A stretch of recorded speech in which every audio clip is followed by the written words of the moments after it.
கர்த்தருடைய பரிசுத்த நாமம் மகிமைப்படுவதாக. உங்கள் யாவரையும் ஆண்டவராகிய இயேசு கிறிஸ்துவின் நாமத்தில் அன்போடு இந்த வேத ஆராய்ச்சிக்கு வரவேற்கிறேன். ஒரு நீண்ட இடைவெளிக்கு பிற்பாடு மீண்டுமாக நம்ம வெளிப்படுத்தின விசேஷ புத்தகத்தை படிக்க போகிறோம். நம்ம முதல் சாப்டரை நிறைவு செய்திருந்தோம். இன்றைக்கு 2வது சாப்டர்லேருந்து நம்ம படிக்கலாம். வெளிப்படுத்தின விசேஷம் ஒரு சில நேரங்கள் நமக்கு பயத்தை கொடுக்கறது போல தோன்றும். ஆனா ஒரு விசுவாசி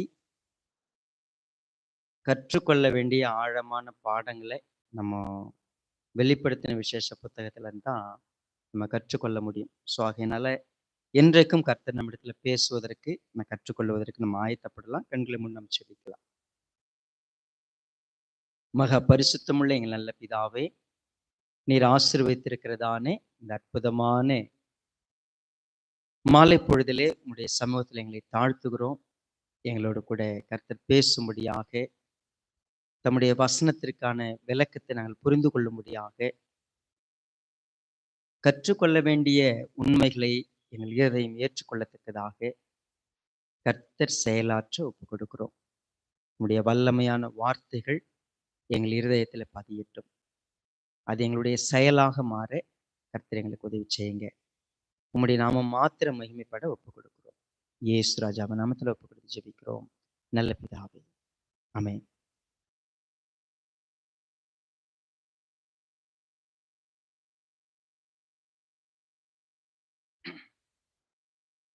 குறிப்பாக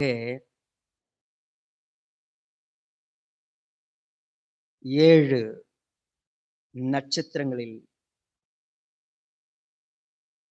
நடுவிலே வாசம் பண்ணக்கூடிய 7 நட்சத்திரங்களை தன்னுடைய வலது கரத்திலே உடையவராக, 7 குத்து விளக்குகள் மத்தியிலே இருக்கிறவராக இருக்கக்கூடிய ஆண்டவராகிய இயேசு கிறிஸ்து 7 திருச்சபைகளுக்கு அந்த தூதர்களுக்கு எழுதின கடிதங்களை நாம் என்ன செய்ய போகிறோம்? ஒவ்வொரு கடிதமாக படிக்க போகிறோம். இந்த முதல் கடிதம் எபேசு சபைக்கு எழுதப்பட்ட கடிதம். முதல் 7 வசனங்களிலே இந்த கடிதம் இருக்கிறது. எபேசு சபையின் தூதனுக்கு நீ எழுத வேண்டியது என்னவென்றால், 7 நட்சத்திரங்களை தம்முடைய வலது கரத்திலே ஏந்தி கொண்டு 7 பொன் குத்து விளக்குகளின் மத்தியிலே உலாவிக் கொண்டிருக்கிறவர் சொல்லுகிறதாவது. தயவு செய்து இந்த வெளிப்படுத்தின விசேஷ புத்தகத்தை படிக்கும் பொழுதெல்லாம் மிக கவனத்தோடு ஒரு காரியத்தை நம் மனதிலே நிறுத்தி கொண்டு படிப்பது அவசியம். ஆண்டவராகிய இயேசு கிறிஸ்து திருச்சபைகள் மீது எவ்வளவு கவனத்தோடு இருக்கிறார். இன்னும் குறிப்பாக சொல்ல போனால் அவர் திருச்சபையின் நடுவில் உலாவுகிறாராய் இருக்கிறார் என்பதில் கவனம் வேண்டும். நம்ம இப்ப கூடியிருக்கிறது கொஞ்சம் சொற்பமான நபர்கள் நம்ம கூடியிருக்கிறோம். எப்பொழுதெல்லாம் நாம் கூடுகிறோமோ அப்பொழுது அந்த 7 பொன் குத்து விளக்குகளின் மத்தியில் உலாவுகிறவர் என்ற வார்த்தையை கவனிக்கும் பொழுது இயேசு கிறிஸ்து எங்க இருக்கிறார்? நம் மத்தியில் இருக்கிறார். சோ நம்மோடு கூட இந்த ஐக்கியத்திலே தலையாக ஒருவர் நம்மிடத்துல இருக்கிறார்னா அது கிறிஸ்து. ஒருவேளை உங்க பக்கத்துல ஒரு காலி சேர் இருக்குது, இல்லை நீங்க உட்கார்ந்து இருக்கிறது பக்கத்துல உங்க கூட ஒருத்தர் இருக்கிறார், உங்க மத்தியில ஒருத்தர் இருக்கிறாருன்னா, சரி, ஆண்டவராகி இயேசு கிறிஸ்து நம்ம கூட இருக்கிறார் அப்படிங்கிற உணர்வு நம்ம எந்த அளவுக்கு பயத்தோடும் பக்தியோடும் வைத்திருக்கோம். சபையின் தூதனுக்கு எழுதுன்னு சொன்னா ரைட் டு த பாஸ்டர், அந்த போதகருக்கு இதை எழுது. இந்த கடிதம் யாருக்கு? ஸ்பெசிபிக்கா எபேசு சபையின் போதகருக்கு எழுதப்பட்ட கடிதம். எபேசு சபை எப்பொழுது ஸ்தாபிக்கப்பட்டது? பவுலுடைய 2வது மிஷனரி ஜேர்னில அப்போஸ்தலர் 19வது அதிகாரத்திலே எபேசு சபை நிறுவப்பட்டது. அப்போஸ்தலனாகிய பவுல் தான் எபேசு சபையை நிறுவினார். அவர் நிறுவிய பிற்பாடு அந்த நிறுவுகிற அந்த சூழ்நிலை எப்படி இருந்ததுன்னு கேட்டீங்கன்னா, எபேசு பட்டணம் ஒரு நல்ல வெல் எக்கனாமிக் சிட்டி, ஒரு நல்ல பொருளாதார ரீதியாக நல்ல வளர்ச்சி அடைந்த ஒரு சிட்டி. அந்த பட்டணத்துல எபேசு சபையினுடைய முதல் விசுவாசிகளாக யார் வந்தாங்கன்னு கேட்டீங்கன்னா, யோவானுடைய சீஷர்கள் பவுலினால ஞானஸ்நானம் கொடுக்கப்பட்டு அவர்கள் அந்நிய பாஷை பேசி அவங்க என்ன பண்ணாங்க, சீஷர்களாக மாறினவங்க தான் முதல் திருச்சபை விசுவாசிகள். பவுல் அவர்கள் அப்போஸ்தலர் 20வது அதிகாரத்துல ஒரு காரியத்தை பகிர்ந்து கொள்கிறார் எபேசு சபையை பற்றி. அப்போஸ்தலர் புத்தகத்துல 20வது அதிகாரத்தை என் கூட திருப்புங்கள்.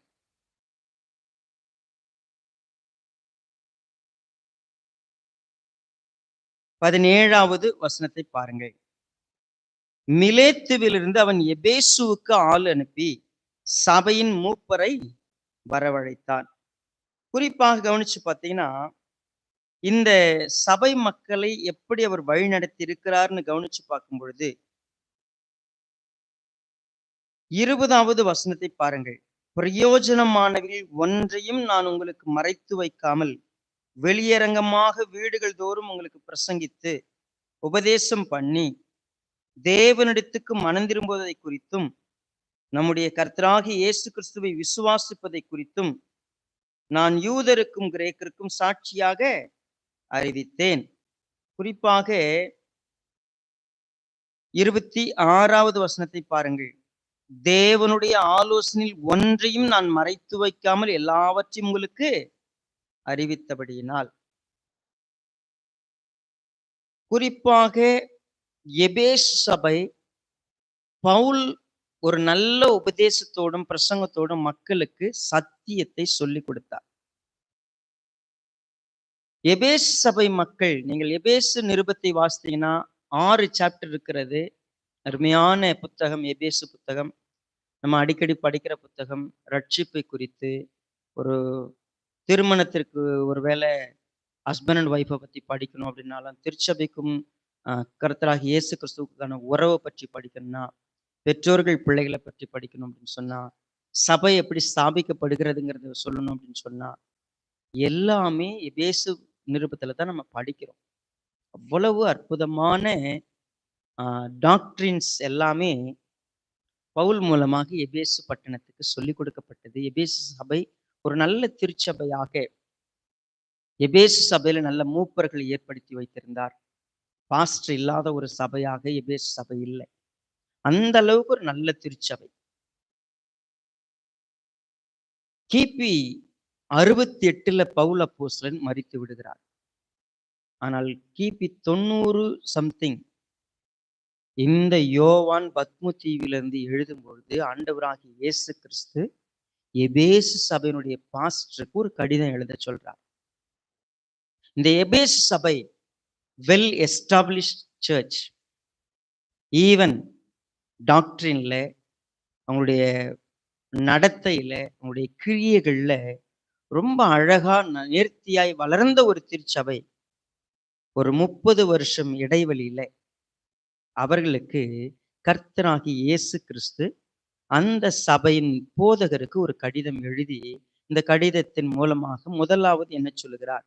வெளிப்படுத்தின விசேஷம் 2வது அதிகாரம் 2வது வசனம்.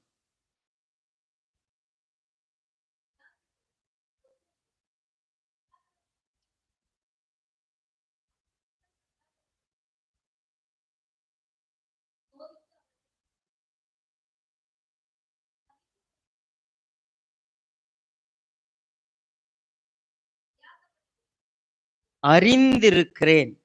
I know what you are. நம்ம சபை கூடி வரும் பொழுது நம்ம எல்லாரும் ஒருத்தருக்கு ஒருத்தர் யாரு, நீங்க யாரு, நான் யாரு தெரியுமான்னா மேக்சிமம் தெரியாது. நம்ம நிறைய நடிக்கலாம். நல்லா அழகா ட்ரெஸ் பண்ணி எல்லாரும் பார்த்து பிரைஸ் தி லார்ட் சொல்லுவோம், ஸ்தோத்திரம் பிரதர் சொல்லுவோம். புன்முறுவலோட எல்லாரையும் வரவேற்போம். எல்லாமே நல்லா இருக்கும் வெளியில பார்க்கிறதுக்கு. ஆனா கர்த்தராகிய இயேசு கிறிஸ்து ஒரு அப்சர்வேஷன், ஒரு எவாலுவேஷன், ஒரு ஆய்வு செய்து அறிக்கை வெளியிடுகிறார். அந்த லெட்டர்ல பாருங்க, எபேசு சபையின் தூதனுக்கு நீ எழுதும் பொழுது, இப்ப மற்ற லெட்டர்லாம் பார்த்தீங்கன்னா எல்லாரும் பாருங்க, இப்போ பவுல் எழுதிட்டோம், பேதுரு எழுதிட்டோம், யாக்கோபு எழுதிட்டோம், எல்லாம் கிரீட்டிங்ஸ்லாம் இருக்கும்ல. இந்த லெட்டர்ல என்ன இல்லை? நலபல விசாரிப்புலாம் எதுவுமே இல்லை. தூதனுக்கு எழுதுன்னு சொல்லிட்டு அந்த சபையினுடைய அப்சர்வேஷன்லையும் சரி, அந்த எவாலுவேஷனுடைய ரிசல்ட்லையும் சரி, you want to appreciate something, அவர்களை பாராட்டுகிற காரியங்களை 3வது வசனம், அதாவது 2வது வசனத்திலையும் 3வது வசனத்திலையும் பார்க்கும் பொழுது இஸ் லிஸ்டிங் டவுன், என்ன சொல்றது, ஒரு சில காரியங்கள். உன் கிரியைகளை நான் பாராட்டுகிறேன். உன் கிரியைகள் எப்படிப்பட்டது? நான் அவனுடைய கிரியைகளுக்கு தக்கதாக நான் வரும்பொழுது என்ன பண்ணுவேன்? பலன் அளிப்புன்னு சொல்லியிருந்தார் இல்லையா? their works are so great. என்ன கிரியைகள்? அவர்களுடைய கிரியைகள் நன்றாயிருக்கிறது. கர்த்தர் வரும்பொழுது நம்முடைய கிரியைகளை ஆராய்ந்து பார்ப்பார். நம்முடைய கிரியைகள் நல்ல கிரியைகளா? நாம் செய்யக்கூடியவையெல்லாம் நல்ல கிரியைகளா? குறிப்பாக ஒருவருக்கொருவர் நீங்கள் பழகுகிற விதம், ஒருவரை ஒருவர் தாங்குகிற விதம், ஒரு ஏழையை நீங்கள் பராமரிக்கிற விதம், ஒரு விதவையை நீங்கள் சேர்த்து கொண்டு அவங்களுக்கு உதவி செய்த விதம், ஒரு அந்நியனுக்கு நீங்கள் செய்த உதவி, ஒரு சிறுமைப்பட்டவங்களுக்கு, அல்லது நீங்கள் சபையிலே உங்களுடைய அன்பினுடைய பிரயாசமும் சரி, விசுவாசத்தினுடைய கிரியையும் சரி, they are commendable, சூப்பர். உங்களுக்கு விசுவாசம் இருக்கிறது, விசுவாசத்தின் கிரியை இருக்கிறது, நம்பிக்கை இருக்கிறது, நம்பிக்கையின் பொறுமை இருக்கிறது, அன்பு இருக்கிறது, அன்பினுடைய பிரயாசம் இருக்கிறது. அப்படித்தானே தெரியணும். பாருங்க, உன் கிரியைகள், உன் பிரயாசம், உன் பொறுமை. தெசலோனிக்க சபையில நம்ம படிச்சோம் இல்லையா? உங்கள் விசுவாசத்தின் கிரியை, அன்பின் பிரயாசம், நம்பிக்கையின், இது 3 வந்துருச்சு பாருங்க. இங்க உங்ககிட்ட கிரியை இருக்கிறது, உங்ககிட்ட பிரயாசம் இருக்கிறது, உங்ககிட்ட பொறுமை இருக்கிறது. சரி, உங்களிடத்துல விசுவாசத்தினுடைய கிரியை, அன்பின் பிரயாசம், நம்பிக்கையின் பொறுமை இருக்கிறது. அப்படித்தானே இருக்கணும். நீங்க 1 தெசலோனிக்கர் புத்தகத்துல நம்ம கேம்ப்ல படிக்கிறப்போ இதான் அழகா படிச்சோம். 1 தெசலோனிக்கர் 1வது அதிகாரம் 2வது வசனம். தேவனுக்கு பிரியமான சகோதரரே, உங்கள் விசுவாசத்தின் கிரியையும் உங்கள் அன்பின் பிரயாசத்தையும் நம்முடைய கர்த்தராகிய இயேசு கிறிஸ்துவின் மேலுள்ள உங்கள் நம்பிக்கையின். இப்போ இந்த வசனத்துக்கும் வெளிப்படுத்தின விசேஷம் 2:2க்கும் என்ன வித்தியாசம்னு கேட்டீங்கன்னா, அங்க கிரியை இருக்கிறது, பிரயாசம் இருக்கிறது, பொறுமை இருக்கிறது. ஆனால் இதோடு கூட இருக்க வேண்டிய விசுவாசமும் இல்லைங்க, அன்பும் இல்லை, நம்பிக்கையும் இல்லை. அது எப்படிங்க விசுவாசம் இல்லாத கிரியை இருக்கும்? அது எப்படிங்க அன்பு இல்லாத பிரயாசம் இருக்கும்? அது எப்படிங்க நம்பிக்கை இல்லாத ஒரு பொறுமை இருக்கும் அப்படின்னு கேட்டோம்னா, சீரியஸா அவங்களுடைய கிரியை நல்லா இருந்துச்சு. இப்ப சொல்ல போனா வேதம் இப்படி சொல்லுகிறது, நான் என்கிட்ட விசுவாசங்குது ஆனா கிரியை இல்லை. அப்போ இன்னொருத்தன் சொல்லுவான், என்கிட்ட கிரியை இருக்குது, விசுவாசம் இல்லை. எபேசு சபை எங்கேயோ ஒரு மூலையில் என்ன செய்து கிரியை நடப்பிக்கிறார்கள். என்ன கிரியை? விசுவாசத்திற்கான கிரியை அவளிடத்தில் இருக்கிறது, பிரயாசங்கள் இருக்கிறது, பொறுமை இருக்கிறது. இன்னும் சொல்ல போனா அவர்கள் எப்படிப்பட்டவர்களா இருக்கிறாங்கன்னு கேட்டீங்கன்னா, பொல்லாதவர்களை சகிக்க கூடாமல் இருக்கிறதையும், இன்னும் சூப்பரா சொல்றேங்க, சபை ஒழுங்கு, சபை காரியங்களும் சரி, கர்த்தராகிய இயேசு கிறிஸ்து மேல விசுவாசம் சரி, ஒரு சிலர் விசுவாசம் இல்லாம நடக்கிறாங்க, கர்த்தருடைய வேத வசனத்துக்கு விரோதமா செயல்படுறாங்க, இயேசு கிறிஸ்துவுக்கு விரோதிகளாய் செயல்படுறவங்களை பார்த்தாவே அவங்களுக்கு பிடிக்காது. கொல்லாதவங்களை பார்த்தாவே எரிச்சல் அவங்களுக்கு. தப்பு பண்றவங்க மேல அவங்களுக்கு வர கோபம் இருக்குது பாருங்க, முகம் செவந்துருவாங்க. யார் தப்பு பண்ணாலும் அவங்களுக்கு கோபம் வரும். அவங்க நல்ல கிரியைகள் உள்ள மனுஷங்க, பிரயாசம் உள்ள மனுஷங்க, இன்னும் சொல்ல போனா பொறுமையா, அவங்க நம்பிக்கையின் பொறுமையோட கூட இருக்கக்கூடியவங்களா தெரியுது. பொல்லாதவங்க எந்த தப்பையும் அவங்க சகிக்க மாட்டாங்க. எல்லாம் சரியா இருக்கணும் அவங்களுக்கு. எபேசு சபை மக்களுடைய கேரக்டர் பாருங்க, நல்ல கிரியை உடையவங்க, பிரயாசம் உடையவங்க, பொறுமையுடையவங்க, இன்னும் சொல்ல போனா தப்பை அங்கீகரித்துக் கொள்ளாதவர்கள். சின்ன விஷயம் கூட தப்பா இருக்கக்கூடாது. சபை காரியங்கள் எல்லாம் நீட்டா இருக்கணும், ஒழுங்கா இருக்கணும், பர்ஃபெக்டா இருக்கணும். அடுத்தது, அப்போஸ்தலர் அல்லாதவர்கள் தங்களை அப்போஸ்தலர் என்று சொல்லுகிறதை நீ சோதித்தவர்கள் பொய்யர் என்று. இப்போ நிறைய ஊழியக்காரங்க இருக்கிறாங்க. யாரெல்லாம் உண்மையான ஊழியக்காரங்க, யாரெல்லாம் உண்மை இல்லாதவங்க, நீங்க கரெக்டா வசனத்தின் அடிப்படையில் சொல்றீங்க. எபேசு சபை மக்களுடைய கேரக்டர் பாருங்க, யார் உண்மையான போதகர்கள், யார் உண்மையான ஊழியக்காரங்க தெளிவா உங்களுக்கு தெரியும். ஏன்னா வசனம் என்ன சொல்லுகிறதுன்னு அழகா ஆணித்தரமா சத்தியத்தை அறிந்தவர்கள், சகல சத்தியத்திலும் வளர்ந்தவர்கள், டாக்டரின்ல எந்த குறைபாடும் கிடையாது. எப்படி ஞானஸ்தானத்தை பத்தி கேட்டீங்கன்னா அழகா புட்டு புட்டு வச்சிருவாங்க, திருவிருந்த பத்தி கேட்டீங்கன்னா அழகா சொல்லுவாங்க, சபை கூடி வருதல் பத்தி கேட்டீங்கன்னா சொல்லுவாங்க, விசுவாசம்னா என்ன சொல்லுவாங்க. அவங்க கிட்ட நீங்க எந்த டாக்டரினை பத்தி பேசினாலும் சரி, ஆண்டவருடைய 2வது வருகையை பத்தி பேசணுமா, தே நோ வெல். எந்த டாக்டரினை பத்தி அவர்கிட்ட கேட்டீங்கன்னாலும் அழகா புட்டு புட்டு வச்சிருவாங்க. இப்ப நம்ம எல்லாம் கேட்டோம்னா நம்ம சொல்லுவோமான்னு கேட்டா நமக்கு அந்த அளவுக்கு நம்ம தேர்னவும் கிடையாது. நல்லா உட்காந்து மெசேஜ் கேட்போங்க, எப்ப பார் பைபிள் ஸ்டடியில உட்காந்து நல்லா கேட்போம். ஆனா ஒரு டாக்டரினை படிச்சு முடிச்சிட்ட பிற்பாடு நம்மிடத்துல யாராவது ஒரு கேள்வி கேட்டாங்கன்னா நம்ம திருத்திருன்னு முழிப்போம். ஆனா எபேசு சபை மக்கள் அப்படி இல்லை. They know their doctrines. குறிப்பிட்டு சொல்ல போனா அவங்களுடைய வாழ்க்கையில அவர்களுக்கு நல்ல கிரியை இருந்தது, பிரயாசம் இருந்தது, பொறுமை இருந்தது.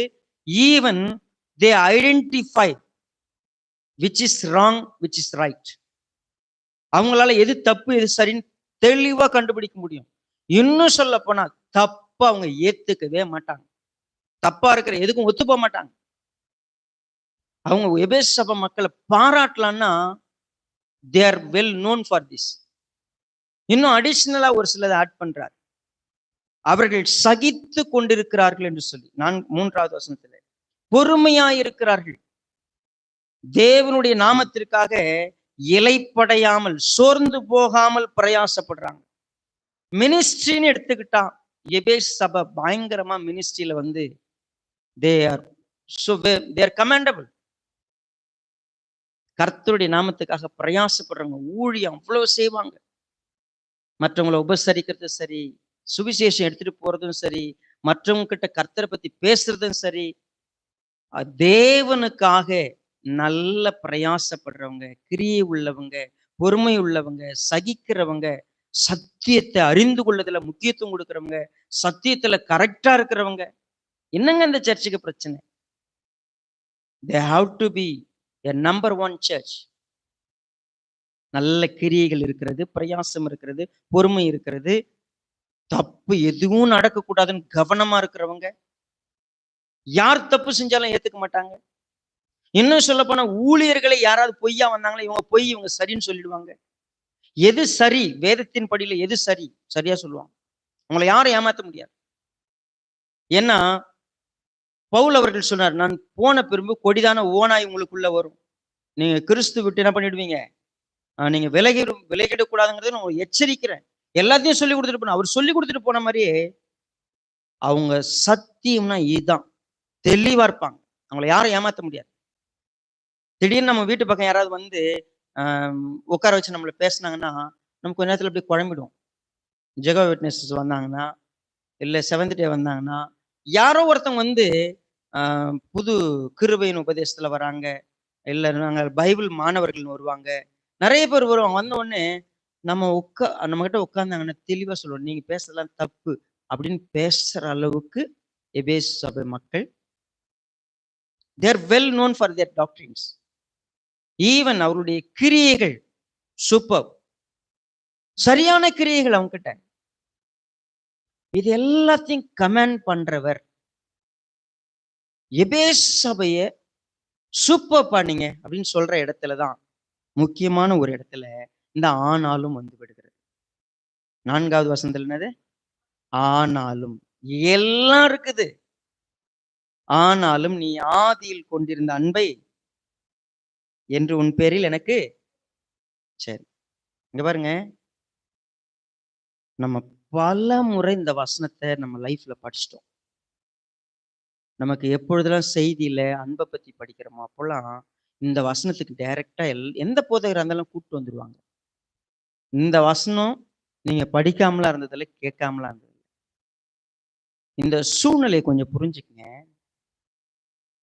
ஒருத்தவங்க வேதத்தை முழுசும் கரைச்சு குடிச்சு, இதுதான் சத்தின்னு உறுதியா நின்று, எது தப்புங்கிறதுல தெளிவா இருந்து, தப்பு செய்யறத ஒத்துக்காம, அதுக்கு இசைஞ்சு போகாம, அதுக்கு எதிர்த்து எப்பொழுதும் பேசக்கூடியவங்களா இருந்து, வாழ்க்கையில எல்லா கிரியையும் சூப்பரா இருக்குது. கிரியை இருக்கிறது, பிரயாசம் இருக்கிறது, பொறுமை இருக்கிறது, எல்லாம் தெளிவா இருக்குது. ஆனால் ஒன்று, எல்லாம் இருந்து அச்சாணி அதுக்குள்ள இல்ல, மையம் இல்ல. அதுல என்ன இல்ல? ஆதியில் கொண்ட அன்பை. இப்போ அக்கிரமம் மிகுதியாவதினாலே அநேகருடைய அன்பு தணிந்து போம்னு மத்திய 24:12 வாசிக்கும்.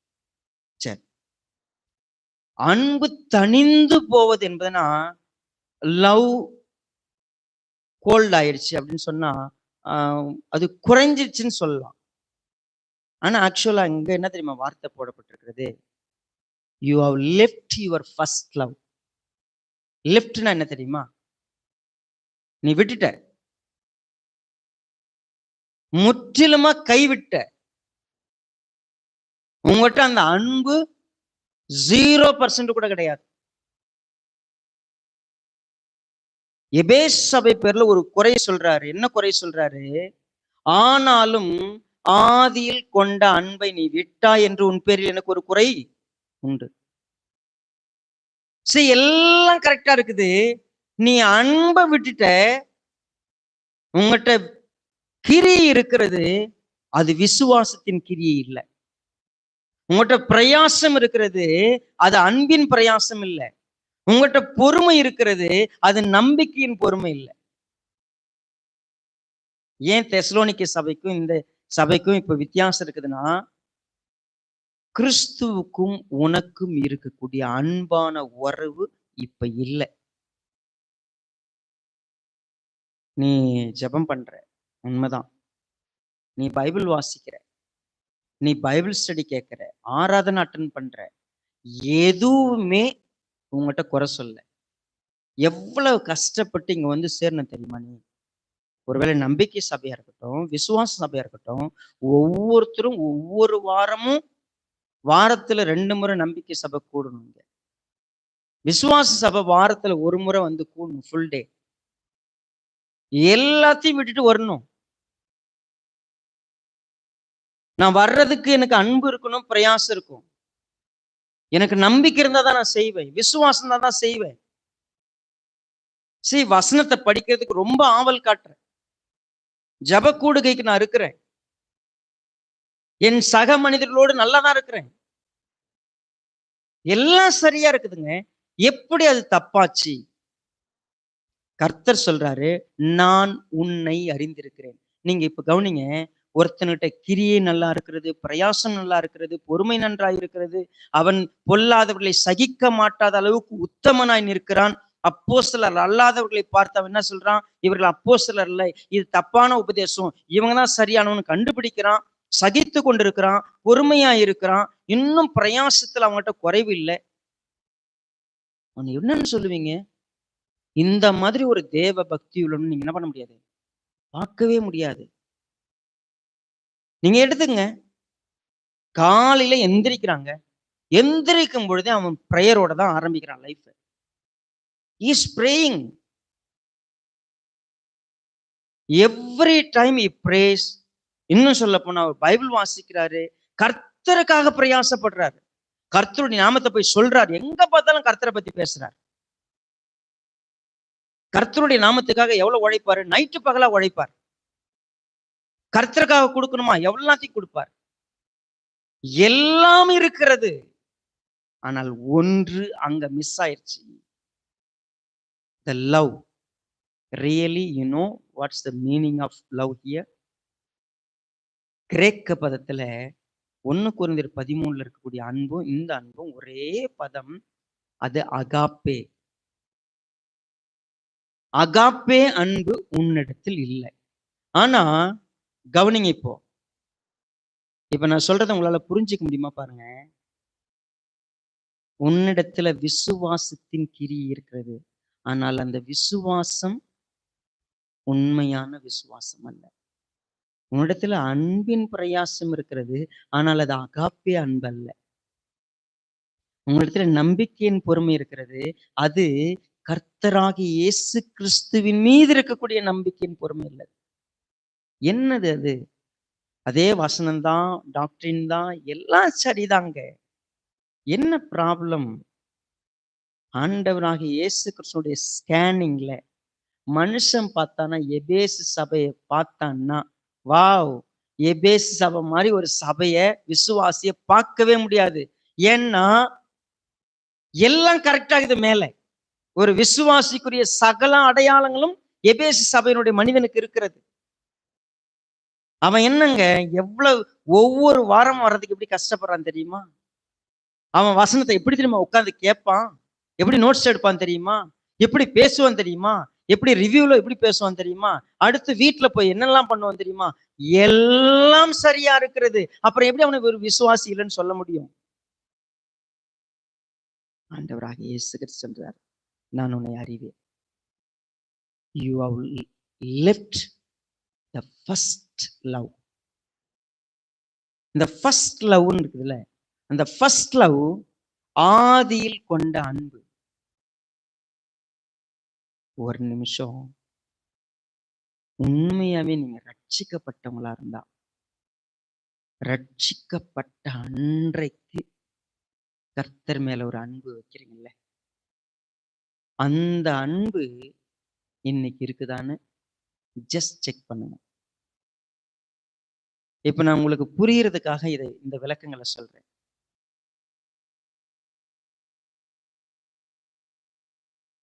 நீங்க உங்க வீட்டுல பீரோ வச்சிருக்கிறீங்க, உங்க துணியெல்லாம் மடிச்சு வைக்கிறீங்கல்ல. இப்ப உங்க துணியெல்லாம் மடிச்சு வைக்கிறப்போ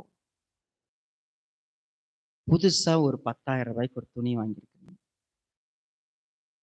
அந்த துணியை எல்லா துணியை விட எப்படி வைப்பீங்க? அன்னைக்கு ரொம்ப பத்திரமா வைப்போம். அது ஃப்ரெஷ், அது விலை மிக்கது, அது மற்றதை விட அது கொஞ்சம் மதிப்பு கூட. 10 வருஷம் கழிச்சிருச்சு, இப்ப அந்த துணிக்கு அதே மதிப்பு இருக்குமா?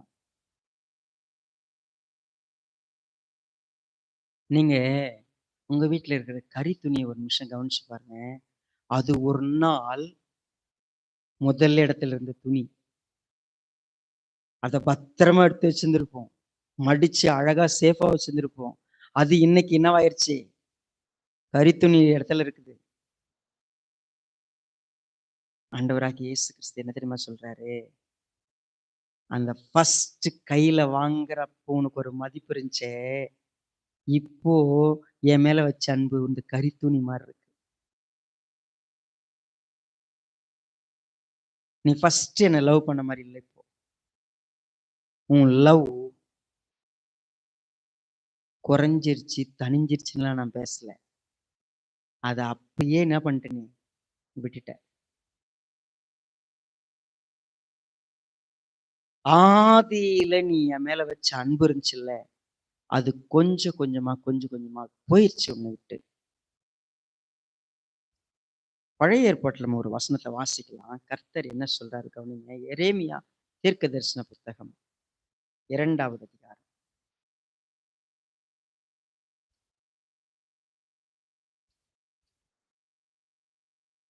எரேமியா 2 பாருங்க. முதல் 2 வசனங்களை பாருங்க, நான் வாசிக்கிறேன். கர்த்தருடைய வார்த்தை எனக்கு உண்டாகி, அவர், நீ போய் எருசலேமின் செவிகள் கேட்கும்படி கூப்பிட்டு சொல்ல வேண்டியது என்னவென்றால், விதைக்கப்படாத தேசமாகிய வனாந்தரத்திலே நீ என்னை பின்பற்றி வந்த உன் இளவயதின் பக்தியையும் நீ வாழ்க்கை பட்டபோது உனக்கு இருந்த நேசத்தையும் நினைத்திருக்கிறேன் என்று கர்த்தர் சொல்லுகிறார். ஏன்னா, செழிப்பான தேசத்தின் கனியை நன்மையும் சாப்பிடும்படி நான் உங்களை அவ்விடத்துக்கு அழைத்து கொண்டு வந்தேன். ஆனாலும் நீங்கள் அதற்குள் பிரவேசித்த போது என் தேசத்தை தீட்டுப்படுத்தி என் சுதந்திரத்தை அருவருப்பாக்குனீங்க. கவனிச்சு பார்த்தீங்கன்னா, ஆதியில உன்னை நான் எப்படி நேசித்தேன், நீ என்ன எப்படி நேசிச்ச? நான் உன்னை நேசித்தேன், நீ என் நேசிக்கிறேன்னு சொன்னல, அந்த லவ் ஆட்டோமேட்டிக்கா உங்ககிட்ட இருந்து போயிடுது. நீங்க இந்த மனுஷ லவ் பத்தி பேசணும்ல, ரொம்ப ரேர் பீப்புளுங்க, ரொம்ப வெரி ரேர். நீங்க எல்லாம் ஒருவேளை இந்த செய்தி கேட்கறவங்க யாராவது நீங்க மனுஷனை நேசிக்கிறேன்னு நீங்க சொன்னாலும், உங்களை யாராவது நேசிக்கிறேன்னு சொன்னாலும் நான் சொல்லிடுறேன், நீங்க முதல் நாள் சொன்ன மாதிரி கடைசி நாள் வரைக்கும் இருக்கிறவங்க. நீங்க அப்படியே தேடி பாருங்க. ஃபர்ஸ்ட் டே உங்களை பார்த்து நான் உங்களை நேசிக்கிறேன்னு சொன்னாங்க பாருங்க, அந்த நாளுக்கு ஒப்பாக அவங்க வாழ்க்கையினுடைய கடைசி வரைக்கும் இருப்பாங்கன்னா. நான் சமீபத்தில் ஒரு கோட் அப்படி வாசித்தேன். என்ன அப்படின்னு கேட்டீங்கன்னா, ஒரு 30 வருஷம் இல்லை 40 வருஷம் திருமண வாழ்க்கையை கொண்டாடுறாங்க ஒருத்தவங்க அப்படின்னு சொன்னா, இந்த 40 வருஷமும் 30 வருஷமும் 10 வருஷமும் வேற ஒருத்தர கல்யாணம் பண்ணிருக்கலாம்ல அப்படின்ற ஒரு எண்ணம் வராத ஒரு வாழ்க்கை வாழ்ந்துட்டோம்னா, அதான் என்ன வாழ்க்கை? அதுதான் ஒரிஜினலா திருமண வாழ்க்கைக்கு அர்த்தம். நான் இவளை கல்யாணம் பண்ணதுக்கு, இவனை கல்யாணம் பண்ணதுக்கு வேற ஒருத்தரை கல்யாணம் பண்ணியிருக்கலாம் அப்படின்ற என்னை இன்னொருத்தரை கல்யாணம் பண்ணிருக்கலான்ற நினைப்புக்கு ஒருத்தவங்க வந்துட்டாங்கன்னா, அவங்க ஆதியில கொண்ட அன்பு என்ன பண்ணிட்டாங்க? விட்டாங்க. நீங்க நீங்க சொல்லுங்க. இப்போ உண்மையாவே உங்க வாழ்க்கை துணை உங்களை பத்தி அப்படி நினைக்கிறாங்கன்னா, ஜஸ்ட் ஒண்ணுதாங்க. நீங்க உண்மையாவே ஆதியில கொண்ட ஃபர்ஸ்ட் டே, இந்த கவனன்டல் அன்னைக்கு, மேரேஜ் அன்னைக்கு, அல்லது ஏதோ ஒரு நாள் சொன்ன அன்பு உங்ககிட்ட அப்படியே இருக்குமான்னு கேட்டா இல்ல. மனுஷங்க அன்பு பிலாயோ, அது இன்ஃபாக்சுவேஷன், அது ஈர்ப்பு, அது ஒரு என்ன சொல்ல, மாம்ச ரீதியான ஒரு அன்பு. இந்த உலகத்துல யார் உங்களை பார்த்து ஐ லவ் யூ சொன்னாலும் அது பிலாயா தான். அது என்ன கிடையாது? அகாப்பே அன்பு இல்லை. அது சும்மா கொஞ்ச நேரம், டெம்பரவரி, அது மாறிடும். ஆனா அகாப்பே அன்பு மாறாது. நீங்க ஆண்டவர் மேல வச்சது அகாப்பே அன்பா? அதான் இப்ப கேள்வி. நீங்க ஆண்டவர் மேல பிலாயோ அன்பு வச்சிருந்தீங்கன்னா அது மாறிடும். பிலாயோ அன்பு மாறக்கூடியது. என்ன எதிர்பார்ப்பு ஏமாந்துரும். மனுஷங்க அன்பு ஏன் மாறுது? நீங்க எதிர்பார்த்திருப்பீங்க, ஏமாந்திருப்பீங்க. அவங்க உங்க மேல எதிர்பார்த்திருப்பாங்க, ஏமாந்திருப்பாங்க.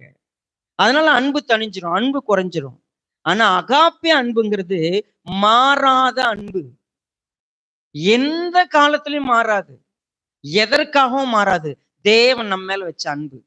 அதைத்தான் நம்ம இருதயத்துல ஊத்துனா. இப்ப பாருங்க, ரட்சிப்புல நீங்க இயேசு கிறிஸ்துவை ஏற்றுக்கும் பொழுது உங்களுக்கு வரக்கூடிய அன்பு ஒரு ஈர்ப்பினால வந்த அன்பா, இல்ல அகாப்பி அன்பா? அந்த அன்பு பரிசுத்த ஆவியினால நம்முடைய இருதயத்துல ஊற்றப்பட்ட அன்பா இருந்துச்சுன்னா, கவனிங்க. இப்போ நீங்க விருப்பப்பட்டு சர்ச்சுக்கு வந்தீங்க, பாட்டு கேட்டு வந்தீங்க, ஏதோ ஒரு அங்க ஃபங்க்ஷனை பார்த்து வந்தீங்க, அங்க வந்து நடக்கிற ஏதோ ஒரு செய்தியை பார்த்து நீங்க ஏதோ ஒரு விஷயம் நீங்க சர்ச்சுக்கு வந்ததுன்னா, ஓப்பனா சொல்லட்டுமா, நீங்க போயிடுவீங்க. நீங்க நிறைய பேர் சர்ச்சில் விட்டு போறாங்க தெரியுமா? அது எல்லாமே என்ன தெரியுங்களா? அகாப்பே கிடையாது அவங்க கிட்ட. அவங்க சும்மா வருவாங்க, கொஞ்ச நாள் இருப்பாங்க, அவங்க தேவை இருந்துச்சுன்னா இருப்பாங்க, தேவை முடிஞ்சுன்னா போயிடுவாங்க. இல்ல அவங்க ஏதோ ஒண்ணு குறைய சொல்லிட்டு போயிடுவாங்க, இங்க இது சரியில்லைன்ட்டு போவாங்க. அவங்க கிறிஸ்துவினுடைய அன்பினால நிரப்பப்பட்டு வந்தவங்க இல்ல. அவங்க கிறிஸ்துவின் அன்பு அவங்க இருதயத்துல ஊற்றப்பட்டிருக்கிறது அப்படின்னு சொன்னா, அந்த அன்பு ரட்சிப்பை கொடுத்து என்னை கர்த்தர் நேசிச்ச அன்பு தான் என் வாழ்க்கைன்னு வந்துட்டாங்கன்னா, கடைசி வரைக்கும் அது மாறாது. எந்த காலத்திலயும் மாறாதுங்க. எங்க இதுதான் சத்தியன்னு தெரியுது, எது தப்பான போதகன்னு தெரியுது, எது சரியான போதகன்னு தெரியுது. எந்த தப்பையும் நான் சகிச்சுக்க மாட்டாத ஒரு மனுஷனா இருக்கிறேன்.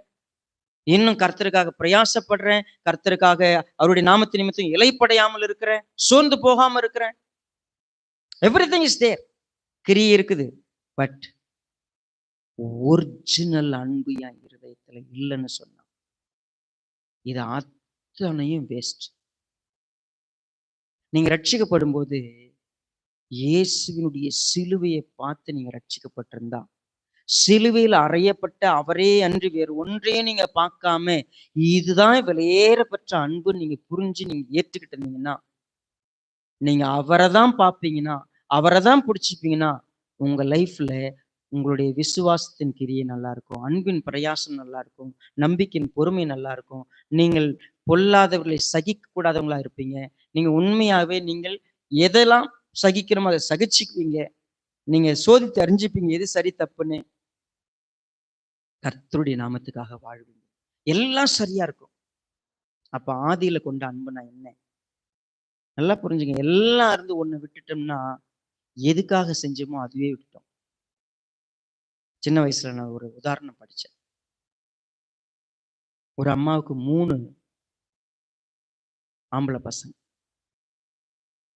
அந்த அம்மா ரொம்ப பிரயாசப்பட்டு, கஷ்டப்பட்டு அந்த 3 பிள்ளைகளையும் படிக்க வச்சாங்க. அப்பா இடையிலே தவறிட்டார். அம்மா மட்டும்தான். 3 பிள்ளைகளையும் அவர்கள் பராமரித்த விதம், அவர்கள் படிக்க வைத்த விதம், அந்த அம்மா அந்த பிள்ளைகள அப்படியே அன்ப கொட்டி அப்படி வளர்த்தாங்க. அம்மாவுக்கும் பிள்ளைங்களுக்குமான பந்தம் அவ்வளவு அழகா இருந்துச்சு. 3 பேரும் நல்லா படிச்சு பெரிய ஆளாகி வேலைக்கு போயிட்டு சம்பாதிக்க ஆரம்பிச்சாங்க. 3 பேருக்கும் திருமணம் ஆச்சு. So everyone settle in city. அம்மா கிராமத்துல இருக்கிறாங்க. ஸோ 3 பேரும் அவங்கவங்க போய் செட்டில் ஆயிட்டாங்க. அவங்களுக்கு குழந்தை பிறந்துருச்சு. ஸோ எப்பெல்லாம் பண்டிகையோ அப்பதான் அவங்க என்ன செய்வாங்க, ஊருக்கு திரும்பி வருவாங்க. எப்பயாவது அம்மாவை பார்க்க. ஸோ அம்மாவும் பிள்ளைகளை எதிர்பார்த்து காத்திருப்பாங்க. பிள்ளைங்க வருவாங்க. பயங்கர சந்தோஷம் அவங்களுக்கு, பிள்ளைங்களுக்காக. ஸோ ஒரு கிறிஸ்மஸ் பிள்ளைகள் எல்லாம் ஊருக்கு வர போறாங்க. ஸோ அந்த டைம் பார்த்தீங்கன்னா, அம்மாவுக்கு 60வது வருட பிறந்த நாள். அம்மாவுக்கு பிறந்த நாள் கொண்டாடுறதுக்கு 3 பிள்ளைகளும் விதவிதமா கிஃப்ட் வாங்கினாங்க. 3 பேரும் அம்மாவை மகிழ்விக்கிறதுக்கு அவங்களோட போய் டைம் ஸ்பெண்ட் பண்றதுக்கு வந்தாங்க. ஸோ எல்லாரும் வந்தாச்சு.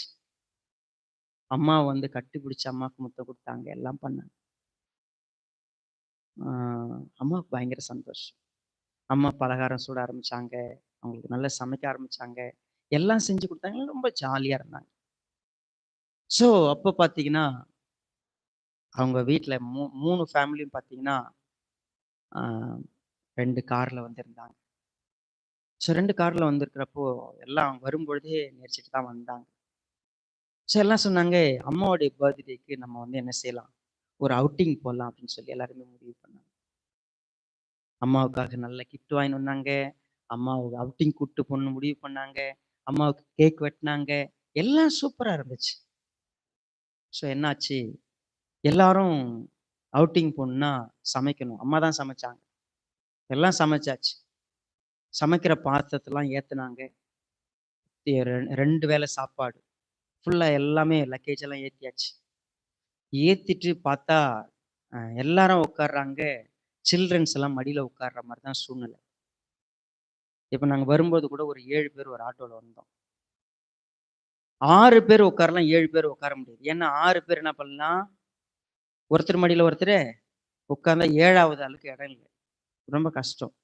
அந்த மாதிரி என்னாச்சு, 2 கார்ல இருக்கிறவங்க எல்லாம் ஏறுனா, ரொம்ப கஷ்டப்பட்டு ஏறியாச்சு. ஒரு ஆளுக்கு மட்டும் இடம் இல்ல. ஸோ எல்லாருமே யோசிக்கிறாங்க. யார விடுறது? யார விடுறது? யார விடுறது? யாரையுமே விட முடியல. ஒவ்வொருத்தரா அவங்க வரல, நான் வரல. அவங்க இல்லன்னா இவங்க இல்ல அப்படின்னு சொல்லி எல்லாருமே பிரச்சனை.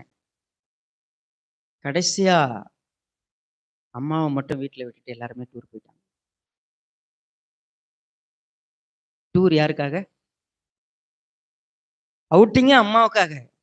அம்மா கடைசில சொன்னா, "நான் வந்து என்னடா பண்ண போறேன் விடுங்கடா" அப்படின்னு அம்மாவ உட்கார வச்சுட்டாங்க. ஆமா. சேம் எபேசு சபை.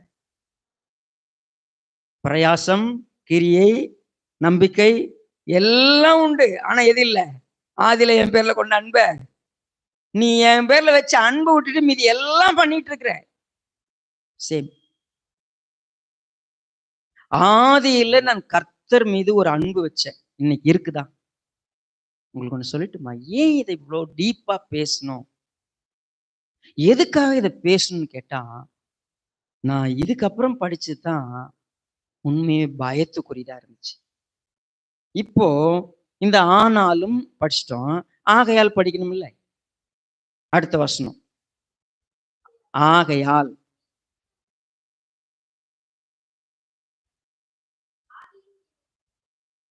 இப்ப பாருங்க, உன் கிரியைகளை அறிந்திருக்கிறேன்.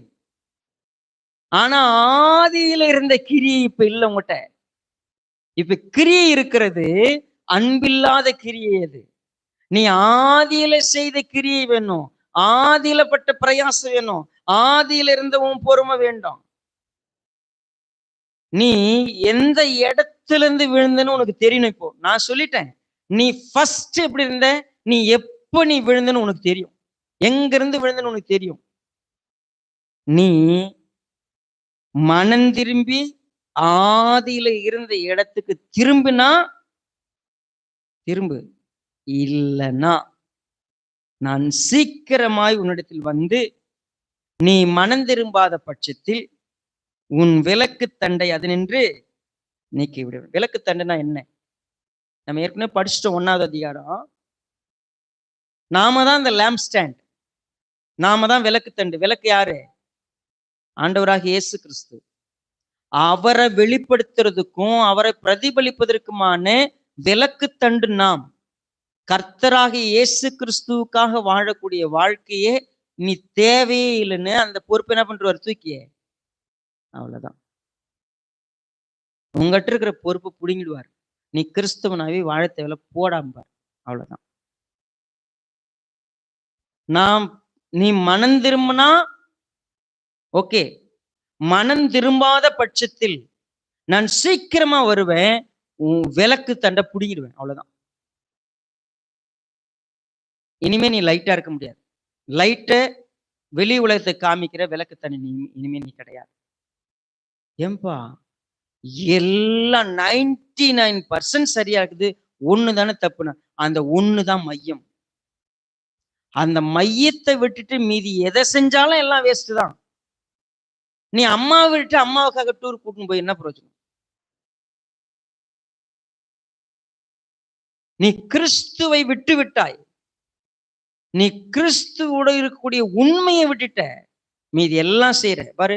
அழகா பிரசங்கம் பண்ற, அழகா உதவி செய்யற, எல்லாருக்கும் எல்லாரும் தாங்குற, நிறைய விஷயங்கள் செய்யற, பைபிள் படிக்கிற, ஜெபம் பண்ற, எல்லாம் இருக்குது உனக்கு.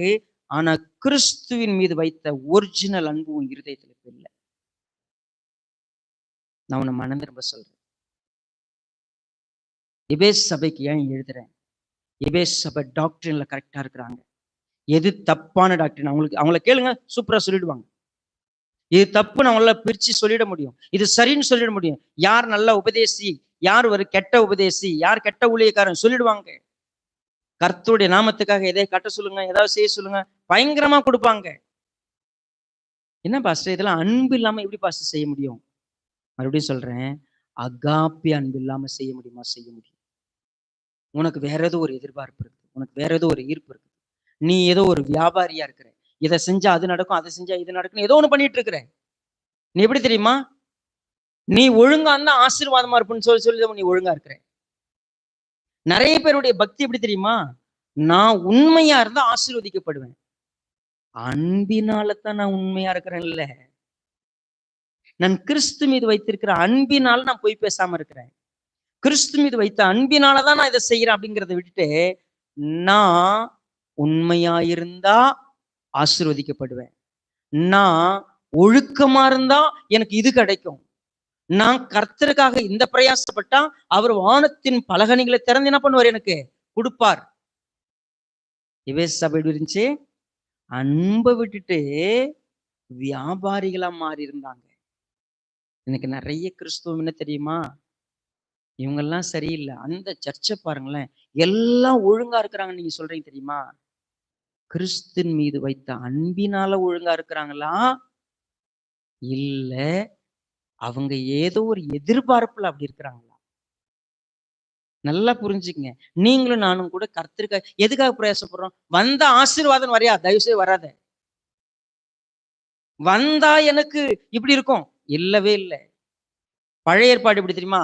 நீ நன்றாயிருப்பதற்கு இதை செய்யின்னு சொன்னாரு. ஆனா புதிய ஏற்பாட்டுல வரும்போது நீ அன்பா இருந்தா செய். பழைய ஏற்பாட்டுக்கும் புதிய ஏற்பாட்டுக்கும் ஒரே ஒரு வித்தியாசம் தான். நீ நல்லா இருக்குன்னு நினைச்சுன்னா நீ கீழ்ப்படி. புதிய ஏற்பாடு என்ன தெரியுமா? நீ அன்பா இருந்தா கீழ்ப்படி. பழைய ஏற்பாடு பார்த்தீங்கன்னா கொடுத்தா கர்த்தர் ஒண்ணு கொடுப்பாரு. நீங்க புதிய ஏற்பாடு, நீங்க இயேசு கிறிஸ்து மேல அன்பா இருந்தா கொடுப்ப, அவ்வளவுதான். பழைய ஏற்பாடு செயல், அது எப்படிப்பட்டது? பிரமாணம். இங்க அன்பு, அவ்வளவுதான். இப்ப பாருங்க, எல்லாம் இருந்தா அன்பு போயிடுச்சுன்னா, அன்பு இல்லாம நீ என்ன செஞ்சு என்ன பண்ண ஒன்னும் பிரயோஜனம் இல்லை. கிறிஸ்து மீது உண்மையான அன்பு இருந்தா, நான் சொல்லட்டுமா, உங்ககிட்ட ஒரிஜினல் அன்பு இருந்துச்சுன்னா,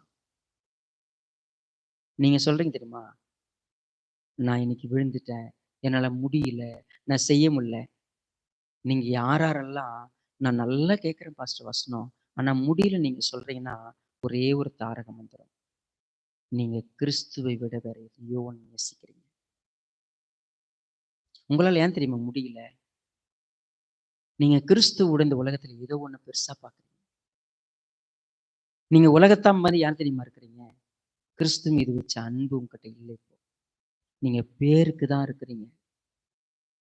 ஒரிஜினல் அன்பு இருந்தா, நீங்க கிறிஸ்துவை நேசிச்சா, உங்க லைஃப்ல நீங்க தினமும் விழுந்து விழுந்துலாம் எந்திரிக்க மாட்டோம். நம்ம மாம்சத்தை நேசிக்கிறவங்களா இருப்போம், உலகத்தை நேசிக்கிறவங்களா இருப்போம், நம்முடைய சுயத்தை நேசிக்கிறவங்களா இருப்போம். அதனுடைய விளைவு என்ன தெரியுமா? ஆதியில கிறிஸ்து மீது வைத்த அன்பை நம்ம விட்டுட்டு இருக்கோம். அவர் சொல்றாரு, நான் சீக்கிரமா வருவேன், நீ திரும்பி அதே ஒரிஜினல் இடத்துல நின்னா நீ விளக்கு தண்டா இருப்ப, இல்லைன்னா நான் வந்து நீக்கி போட்டுருவேன். தேவ பிள்ளையே, நல்லா புரிஞ்சுக்கோ. இத்தனை நாள் இந்த வசனத்தை நீ கேட்டையோ கேட்கலையோ எனக்கு தெரியாது. இந்த பைபிள் ஸ்டடி கேட்கறதுக்கான பாக்கியம் உனக்கு கிடைச்சிருக்குல்ல. நல்லா புரிஞ்சுக்குங்க. கர்த்தர் உங்களை பார்த்து சொல்ற விஷயம், நீ கிறிஸ்துவின் மீது வைத்திருக்கிற அன்பு பிலாயோ அன்பா, அகாப்பே அன்பா? பிலாயோனா எதிர்பார்க்கிற அன்பு, ஏதோ ஒண்ணுத்துக்காக அன்பு காட்டுறது, ஏதோ ஒரு விஷயத்துக்காக. எனக்கு ஒரு அழகு பிடிச்சிக்குதுங்க, அதனால நான் நேசிப்பேன். எனக்கு அவங்க அறிவு பிடிச்சிக்குது நேசிப்பேன். அவங்க இளமை பிடிச்சிக்குது நான் நேசிப்பேன். அவங்க திறமை பிடிச்சிக்குது நான் நேசிப்பேன். எனக்கு ஏதோ ஒண்ணு பிடிச்சிருக்குது நான் நேசிப்பேன். இது மாம்ச ரீதியான அன்பு.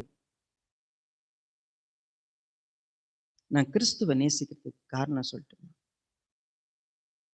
நான் இன்னைக்கு சிந்திச்சு பார்த்தேன். நான் ஒருத்தவங்களை நேசிக்கிறேன். எப்படி நேசிப்பேன்? நான் வேம்பாய் சகோதரி நினைச்சுக்கிட்டேன். வேம்பாய் சகோதரியால நடக்க முடியாது கொஞ்ச நாளா. நான் வேம்பாய் மேல ரொம்ப அன்பு வச்சுக்கேன். அவங்க கிட்ட போயிட்டு அவங்கள நேசிக்கிறேன். இந்தா வேம்பாயம்மா, 5000 ரூபாய் வச்சுக்கோங்க. 5000 ரூபாய் காசு கொடுத்துட்டு அன்புக்காக. நான் பார்க்கும் போதே அவங்க ஆகி போயிட்டாங்க. நான் போய் அதை கழுவுவேன்னா, நான் போய் சுத்தம் பண்ணிட்டு அவங்களுக்கு வேற ட்ரெஸ் மாத்தி விடுவேன்னா, இயேசுவானவர் யார் தெரியுமா? எப்பயும் என்னை பார்த்து மூக்க மூடினவர் இல்லை. எப்பவும் பார்த்து என்னை மறைச்சுக்கிட்டவர் இல்லை. என்னை நேசிக்கிறதுக்கு எந்த இடத்துக்கும் வர்றதுக்கு தன்னை விட்டு கொடுத்தவர். அவர் ஏன் அழுக்க நிக்கிறதுக்கு தான் மேல அந்த அழுக்கு தூக்கி போட்டுக்கிட்டார். அந்த அன்பை நான் எப்ப பார்த்தனோ அதுக்கு நிகர் எதுவுமே கிடையாது. அதனால என் மேல காட்டின அன்புக்காக தான் நான் அன்பு வச்சிருக்கிறேன். நான் திருப்பி எனக்கு இதெல்லாம் செய்வார்னு எதுக்காக நான் அன்பு வைக்கல. என்னை பரலோகம் கூட்டு போடுவாரு, என்னை அப்படியே சந்தோஷமா வச்சிருப்பாரு, என்னை நிம்மதியா வச்சிருப்பாரு, ஆரோக்கியமா இதெல்லாம் என் எதிர்பார்ப்பு. ஏமாந்துருவேன். எனக்காக உயிரே கொடுத்துரு என்ன செய்ய மாட்டாரு? அவர் எப்போ என்ன செய்யணுமோ செய்யட்டும். நான் அவரை நேசிப்பேன். அவருக்கு விரோதமா இருக்கிற எதையும் நான் நேசிக்க மாட்டேன். அவர்கிட்ட இருந்து என்ன ஒண்ணு பிரிக்கும்னா அது எனக்கு தேவையில்லை. அது குப்பை தூக்கி போட்டுருவேன். சாதாரணமா சொல்லட்டுமா? நான் ஏற்கனவே இன்றைய சிந்தனை எழுதுனது. ஒரு முஸ்லிம் பையனை ஒரு பொண்ணு லவ் பண்ணிட்டான். கிறிஸ்தவ பெண். சோ அப்போ அந்த அப்பா கிட்ட போய் அந்த பையன் வந்து, உங்க பொண்ணை நான் லவ் பண்றேன். அதனால தயவுசெய்து உங்க பொண்ணை எனக்கு கட்டி கொடுங்கன்னு போய் கேட்கிறேன். அப்ப அவர் சொன்னாரு, நான் ஒரு கிறிஸ்தவர். அதனால எங்களுடைய மதத்துக்கு நீங்க மாறாம என்ன பண்ண முடியாது என்னால? உனக்கு கட்டி கொடுக்க முடியாது. நீ முடிஞ்ச அந்த பைபிளை படி. பைபிளை படிச்சுட்ட பிற்பாடு நீ உனக்கு இந்த இயேசுவை பிடிச்சிச்சுன்னா வந்து என்கிட்ட சொல்லு, நான் கல்யாணம் பண்ணி வைக்கிறேன் அப்படின்னு சொல்லிட்டாரு. அவன் வாங்கிட்டு போனான், பைபிள் படிக்க ஆரம்பிச்சான். 1 வருஷம் ஆச்சு, அவன் திரும்பி வரவே இல்லை. ஒரு நாள் அவனை எதேச்சியா சந்திச்சிட்டார். இல்லடா நீ பொண்ணு கேட்ட, இப்போ வந்து நீ வந்து பொண்ணு கேட்க வரல அப்படின்னு. இல்லை சார் நான் கிறிஸ்தவன் ஆயிட்டேன் அப்படின்னு சொன்னாரு. இல்லடா கிறிஸ்தவன் ஆயிட்டேன்னா அப்புறம் என்ன பொண்ணை வந்து கேட்டுக்கலாமே. நான் ஒரிஜினல் கிறிஸ்தவனா மாறிட்டேன். ஏன்னா இந்த இயேசு என்னை நேசிக்கிறாருன்னு தெரிஞ்ச பிற்பாடு நான் இயேசுவை விட்டுட்டு உங்க உங்க பொண்ணு என்ன வந்து நேசிச்சா தெரியுமா? அவ ஒரிஜினலா கிறிஸ்தவ இல்லை, அதனால அவ எனக்கு வேணாம் அப்படின்னு. அவ ஒரிஜினல் கிறிஸ்தவலா இருந்தா என்ன பண்ணிருப்பா தெரியுமா? கிறிஸ்துவை யாரு ஒருத்தர் பிரதிபலிக்கிறாங்களோ அப்படிப்பட்ட நபர் எனக்கு வேணும்னு அவன் என்ன பண்ணிருப்பா? தேடி இருந்திருப்பா. என்ன வந்து லவ் பண்ணிருக்க மாட்டா. அப்ப அவ உண்மையாவே ரட்சிக்கப்பட்டாலாம் இல்லை. நீங்க எல்லாம் மத கிறிஸ்தவர்கள், உங்க உங்க உறவு எனக்கு வேண்டாம். நீங்க சொல்லுங்க இப்போ. நான் ஒரிஜினலா இயேசுவை நேசிச்சா எந்த பாவத்தையும் என்னால ஜெயிக்க முடியும். நான் உண்மையாவே நிக்க முடியும். கர்த்தர் என்ன தெரியுமா சொல்றாரு? நீ என் மேல வச்சிருக்கிற அன்பு சரியா இருந்தா மீதி எல்லாம் சரியா இருக்கும். என் மேல அன்பு இல்லாம நீ எல்லாம் சரியா இருந்தாலும் தப்பாதான் இருக்கும். அதனால அந்த அன்புக்கு திரும்பி வான்னு கூப்பிடுறாரு. அப்படி திரும்பாத பட்சத்துல உனக்கும் எனக்கும் உறவே கிடையாது. விலக்கு தண்டை நீக்கி போட்டுரு. நீங்க இன்னைக்கு உங்க மனசாட்சியில கை வச்சுட்டு ஒரு கேள்வி கேளுங்க. இந்த உலகத்துல எல்லாத்த விட நான் இயேசுவை தான் நேசிக்கிறேன்னா அதே இடத்துல உங்களை ஃபீல் பண்ணுங்க.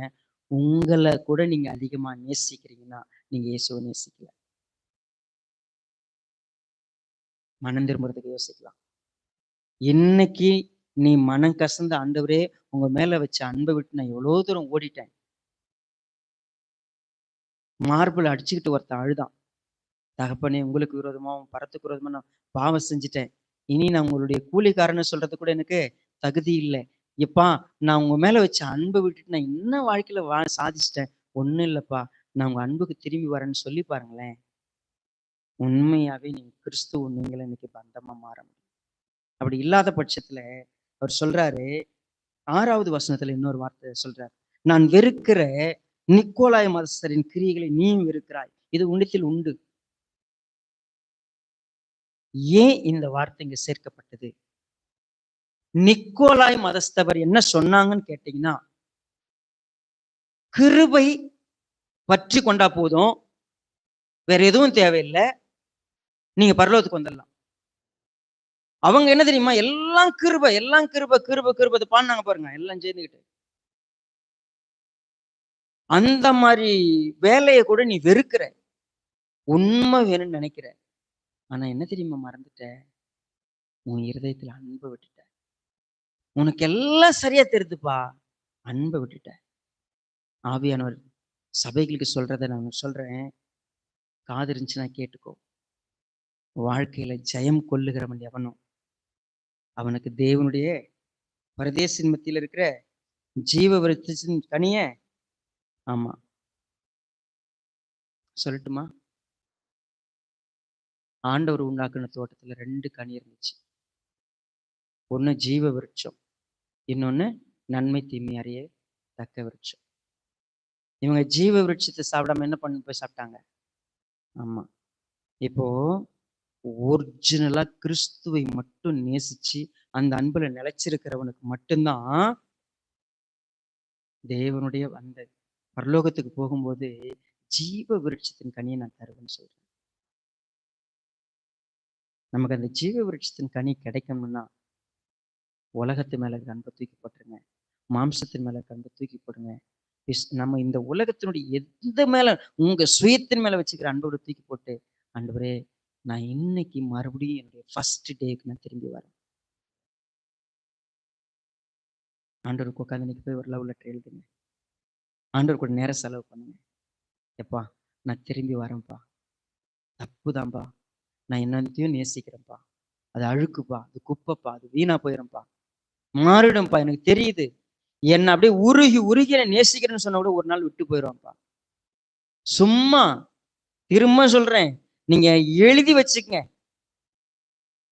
நீங்க ஒரிஜினலா கிறிஸ்துவின் அன்புல இருக்கிறவங்க தான் அந்த ஒரிஜினல் அன்பை காட்ட முடியும். அது உண்மையா காட்டுவாங்க, உண்மையா இருக்கிற இடத்துல காட்டுவாங்க, தவறான இடத்துல காட்ட முடியாது. உங்க மேல யாராவது ஒருத்தங்க அன்பு காட்டுறேன்னு சொன்னாங்கன்னா, அவங்க கிறிஸ்து ஒரிஜினல் நேசிச்சா அது ஒரிஜினல் அன்பா, உண்மையா, அது கர்த்தருக்கு பிரியமா இருக்கும். தயவுசெய்து நீங்க அதை புரிஞ்சுக்கணும். நீங்க யாரை நேசிக்கிறீங்க, எதை நேசிக்கிறீங்க? நீங்க ஒருவேளை இதே கடினத்தோடவே திரும்ப போய் அப்படியே இருப்பீங்கன்னா, மனம் திரும்பாத பட்சத்துல நான் சீக்கிரமாய் வந்து விளக்கு தண்டை எடுத்து போட்டேன்னு சொன்னேன். ஸோ எபேசு சபை மேல பாக்குறதுக்கு பக்திங்கிற போர்வையில எல்லாம் இருந்துச்சு, பரிசுத்தவான்னு சூப்பரா கூப்பிடலாம் அவங்கள. ஆனா ஒரிஜினல் அன்பு இல்லை. இன்னைக்கு நீங்களும் நானும் ஆராய்ச்சி பார்க்கலாம், என் அன்பு எப்படிப்பட்டது கர்த்தர் மேல. அதுக்கு பதில் சொல்லுவோம். கர்த்தர் நிச்சயம் உதவி செய்வார். கண்கள் மூடி ஜெபம் பண்ணலாம். நல்ல கர்த்தாவே, இரக்கமுள்ளப்பா, நன்றியோடு உம்மை துதிக்கிறோம், உம்மை ஸ்தோத்திரிக்கிறோம். நேரம் எடுத்து படிப்பதற்கு எங்களுக்கு கிருபை செஞ்சீங்க. எபேஸ் சபையை எங்களுக்கு உதாரணமா வச்சிருக்கிறீங்க. எங்க வாழ்க்கையில நிறைய செயல்களை உங்களுக்காக நாங்கள் செய்யற மாதிரி இருக்கும், பிரயாசப்படுற மாதிரி இருக்கும். மற்றவங்க முன்னாடி நாங்கள் பக்திமான போல தெரியலாம்.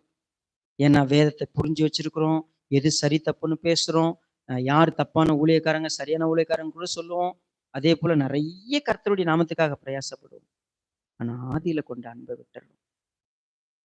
எங்க வாழ்க்கையே அன்பினாலே இயக்கப்பட நீர் எங்களிடத்துல ஊற்றின அன்பா இருக்க உதவி செய்யுங்க. எங்களுடைய அன்பெல்லாம் தப்பா இருக்குதுன்னு புரிய வச்சுங்க. மனம் திரும்பி மறுபடியுமா ஆதியில கொண்ட அதே அன்புக்கு திரும்பி வர உதவி செய்யுங்க. உங்களுடைய நாமம் மகிமைப்படட்டும். இந்த விளக்கு தண்டுங்கிற பொறுப்பை நாங்கள் இழந்துடாதபடிக்கு எங்களை எந்த இடத்துல வச்சிருக்கீங்களோ அந்த பொறுப்பை நாங்கள் இழந்துடாதபடிக்கு உதவி செய்யுங்க. எங்களுக்கு கொடுக்கப்பட்டிருக்கிற இந்த இரக்கம் கிருபையை பற்றி கொள்ள உதவி செய்யுங்க.